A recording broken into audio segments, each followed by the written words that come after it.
Let me just show you and share something with you all. So ఈరోజు వచ్చేసి Christmas కదా, నిన్న మేము బయటకు వెళ్ళినప్పుడు మేము 5 యూనిట్స్ కాబట్టి so 3rd and 4th unit వాళ్ళకి చిన్న సర్ప్రైజ్ లాగా తీసుకున్నాం, which is red wine and white wine అనమాట. సరే కదా అని చెప్పి నిన్న తీసుకొని వెళ్ళి వాళ్ళు ఈ రోజు అంతా బిజీగా ఉంటారు కదా అని చెప్పేసి వాళ్ళకైతే ఇచ్చేసి వచ్చామన్నమాట.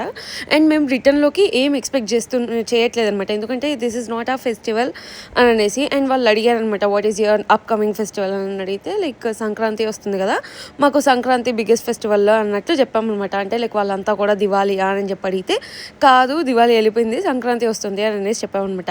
అన్ఎక్స్పెక్టెడ్గా ఈరోజు మా హస్బెండ్ బయటికి వెళ్ళి రిటర్న్ వస్తూ ఉన్నప్పుడు థర్డ్ హౌస్ ఎవరైతే ఉన్నారో వాళ్ళు మాకు క్యూట్ గిఫ్ట్ అయితే తీసుకొని వచ్చి ఇచ్చారు విత్ చాక్లెట్స్ అనమాట. లైక్ క్యాడ్బరీ వాళ్ళ ఫేవరెట్స్ వస్తాయి, దాంతోపాటు లిటిల్ ఫ్లవర్ కోస్టర్ అనమాట, అండ్ దాంతోపాటు హ్యాండ్ రిటర్న్ గిఫ్ట్. సో నాకైతే ఎంత నచ్చింది అని అంటే I really wanted to share this one with you all.